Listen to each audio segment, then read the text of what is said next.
¿Qué tal? Bienvenidos a Explora, este programa del Ministerio de Educación de la Nación. La idea es convocar a prestigiosos investigadores del país para que ellos nos acerquen a los temas centrales de la ciencia contemporánea. Hoy nos vamos a ocupar del ADN, del ácido desoxirribonucleico.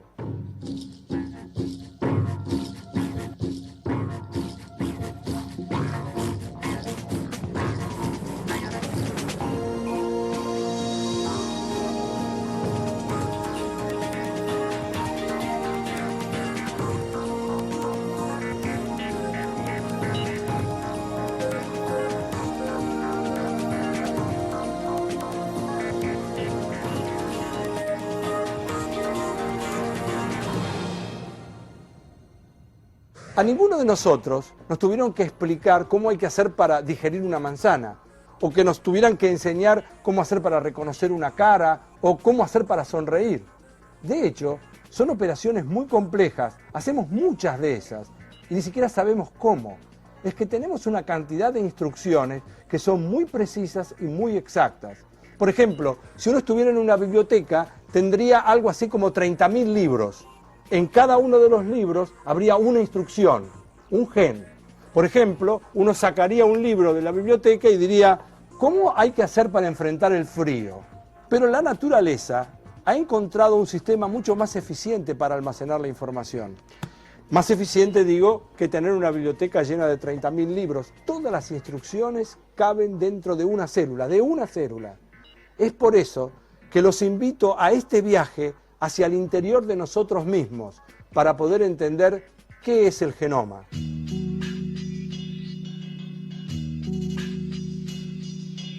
Nuestro cuerpo está formado por una serie de sistemas de órganos. Si observamos en detalle, por ejemplo, el sistema digestivo, podríamos detectar distintos tejidos formados por células.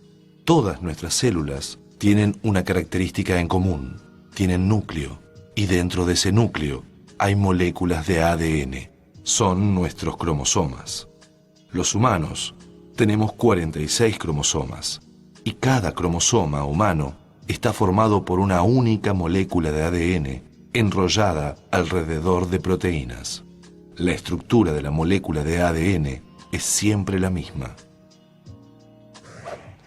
Esa es nuestra biblioteca. Esa es la biblioteca que contiene la información, toda la información que necesitamos para la vida. Pero lo sorprendente es que no hay una sola biblioteca. Hay 100.000 millones de bibliotecas, una por cada célula y encima por duplicado y repetidas. Al respecto, conversamos con el licenciado Gastón Westergaard, de la Universidad de Mar del Plata. El ADN o ácido desoxirribonucleico está formado por nucleótidos, que son sus componentes fundamentales de esta molécula. Esos nucleótidos, a su vez, están formados por un grupo fosfato, un azúcar de 5 carbonos y una base nitrogenada. Hay 4 posibles bases nitrogenadas en el ADN y esas son adenina, timina, citosina y guanina, como pueden apreciar en esta imagen. Estos nucleótidos en el ADN se van pegando unos sobre los otros a través de uniones químicas específicas y forman una de las hebras del ADN. El ADN está compuesto por 2 hebras complementarias entre sí. Esta complementariedad de bases en el ADN se debe a la estructura química de sus bases nitrogenadas, dado que adenina solo puede unirse con timina y citosina con guanina. Por lo tanto, sabiendo la estructura de una de las hebras del ADN, puedo predecir cómo va a ser la hebra opuesta, la hebra complementaria, dado que si tengo A acá, voy a tener T enfrente, y si tengo C acá, voy a tener G enfrente. En la complementariedad de bases, las uniones entre las bases nitrogenadas mantienen unidas a las hebras entre sí, como formando los escalones de una escalera. Las barandas estarían formadas por el azúcar de 5 carbonos y el grupo fosfato. La direccionalidad, efectivamente, está dada por las barandas. Cada nucleótido, como dijimos, está formado por una base nitrogenada, un azúcar y un grupo fosfato. Veamos que el grupo fosfato está siempre unido al carbono 5' de su nucleótido, pero se une al nucleótido siguiente a través del carbono 3' del azúcar del nucleótido siguiente. Pero, ¿qué pasa en los extremos?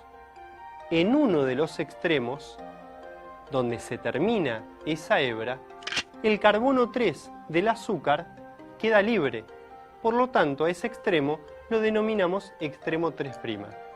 Mientras que en el otro extremo, en el extremo opuesto, el grupo fosfato queda libre, porque es ahí donde termina la hebra, es donde se terminó la molécula de ADN. En ese extremo, donde tengo el grupo fosfato unido al carbono 5', lo denominamos extremo 5'. Que la molécula de ADN tenga dos hebras que son antiparalelas se debe a que en una de las hebras tengo un extremo 5', pero en la hebra de enfrente, en la complementaria, el extremo es el opuesto, el extremo 3'. Esto indica que las hebras son complementarias entre sí, pero corren en direcciones opuestas. Son antiparalelas. Cada uno de nosotros tiene en su ADN las bases nitrogenadas ordenadas de una manera única, particular, casi como si fuera una huella digital. De hecho, conocer esta secuencia del ADN permite determinar, por ejemplo, la paternidad de un niño, o en todo caso, en la escena de un crimen, saber si esta persona fue o no el autor. Ya vimos qué estructura tenía el ADN y qué utilidades tiene. Pero la pregunta es, si todos nacemos de una sola célula, ¿cómo pasa la información de una a la otra? Para eso conversamos con el licenciado Gastón Vestergaard. Él nos va a explicar de qué se trata la replicación del ADN. ¿Qué quiere decir que el ADN se divide? En el mecanismo de replicación del ADN intervienen numerosas enzimas. Una de ellas es la helicasa. La helicasa es la encargada de abrir la molécula de ADN separando las dos hebras. Cada una de las hebras va a servir de molde. Recordemos que el ADN tiene complementariedad de bases. Si acá tenía una T, timina, enfrente tenía una A, adenina. Esa complementariedad de bases es fundamental para entender el mecanismo de la replicación, dado que otra enzima, la ADN polimerasa, va a ir agregando uno a uno los nucleótidos complementarios a su hebra molde. Por ejemplo, donde yo tenía una guanina, va a agregar una citosina. Donde tenía una timina, va a agregar una adenina. Y así sucesivamente hasta terminar la replicación. Sin embargo, hay una restricción. La ADN polimerasa solo agrega nucleótidos en una dirección, 5', 3'. Por lo tanto, una de las hebras va más rápido que la siguiente, que va retrasada.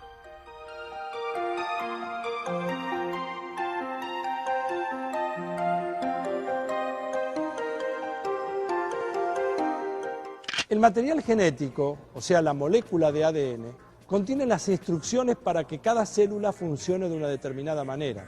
En realidad, tiene que ver con la capacidad para que cada proteína sea sintetizada. Pero las proteínas se sintetizan en el citoplasma y las instrucciones están en el núcleo. ¿Quién las lleva de un lugar a otro? Para entender este proceso, vamos a conversar nuevamente con el licenciado Gastón Vestergaard, que nos va a hablar de traducción y transcripción.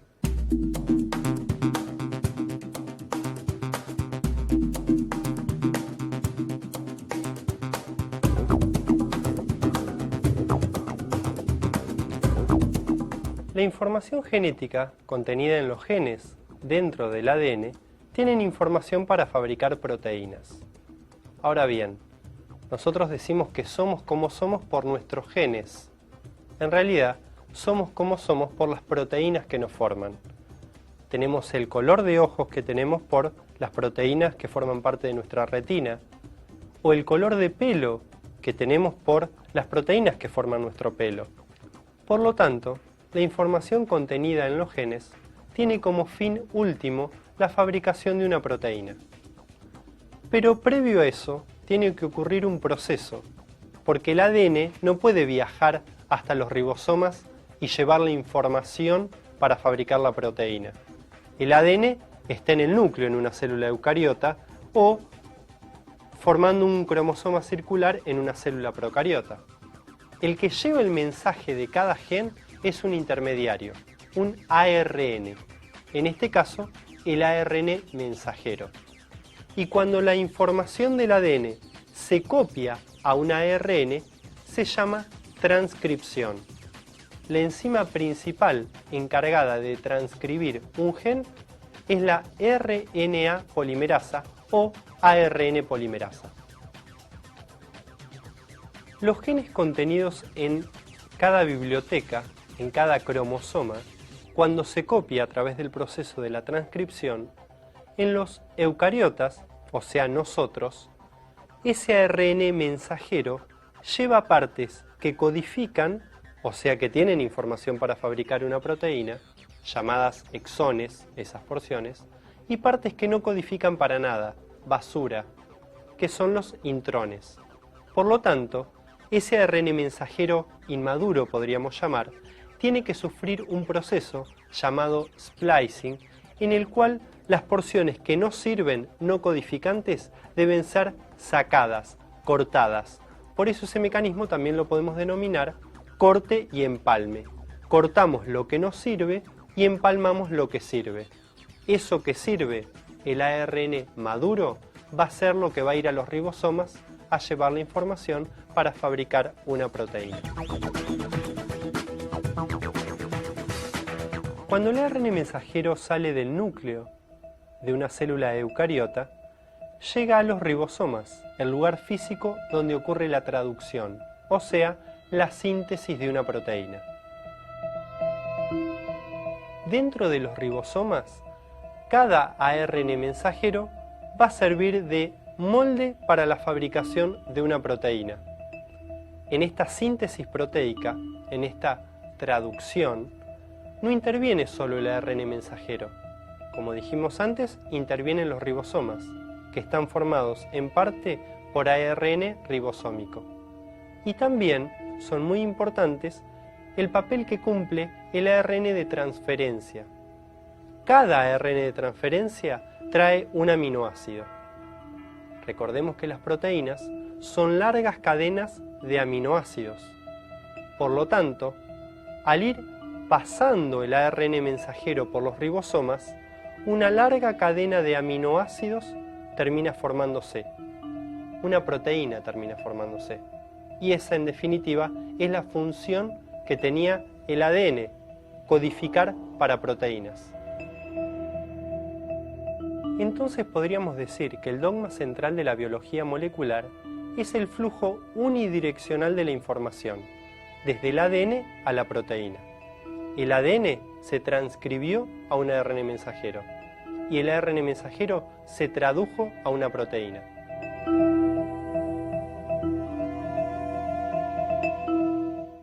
Y ahora, finalmente, ya sabemos qué es el material genético, de qué modo nuestros genes almacenan la información. Y vimos también cómo las instrucciones que están en el ADN se copian en un ARN mensajero hasta llegar a traducirse en una proteína. Pero ¿qué es lo que hace que cada uno de nosotros sea tan diferente? La distinta composición de proteínas.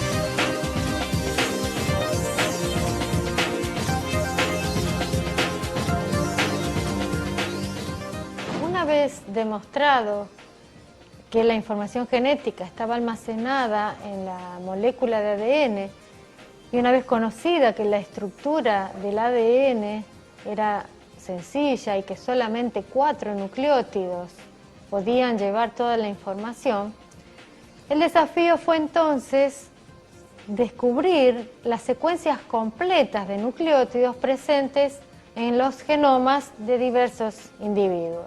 Empezamos a transitar entonces lo que se conoció como la era de la genómica, cuyo principal objetivo era obtener la información sobre el genoma de varias especies. Vayamos a un ejemplo concreto. La papa tiene 100.000 genes y nosotros tenemos alrededor de 25.000 genes. ¿Cómo es posible que una especie relativamente más sencilla tenga mayor número de genes? Entonces, la respuesta no está en el número de genes que cada especie contenga, sino en cómo se expresan esos genes. Es decir, la respuesta no está en la información del ADN en cuanto a secuencia de nucleótidos, sino a las proteínas que ese ADN ordena sintetizar.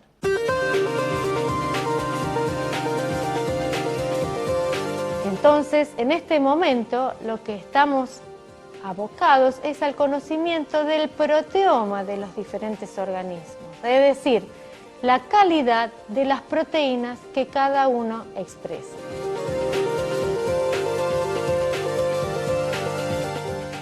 Y bien, en el viaje de exploración de hoy conocimos un poco más sobre lo que es el ADN, el ácido desoxirribonucleico. Bien, esto es lo que se sabe hasta hoy. Todos los resultados de la ciencia, y en particular los de esta naturaleza, son resultados provisorios, y como tal hay que tomarlos. Lo que se sabe hoy es diferente de lo que se sabía hace 50 años, y esperemos, y seguramente así va a ser, dentro de otros 50 años vamos a saber mucho más y aparecerán cosas que disputarán lo que creemos o sabemos hoy. Pero está bien, la ciencia es una cosa viva, activa, dinámica, y desde ese lugar es que estamos tratando de seducirnos mutuamente. Esto fue Explora, un programa del Ministerio de Educación de la Nación. Podríamos decir que el dogma central de la biología molecular es el flujo unidireccional de la información, desde el ADN a la proteína. El análisis molecular de estos restos nos permitió correlacionar la información presente en estos huesos con individuos vivos a través de la comparación de los marcadores genéticos. En este momento, lo que estamos abocados es al conocimiento del proteoma de los diferentes organismos, es decir, la calidad de las proteínas que cada uno expresa.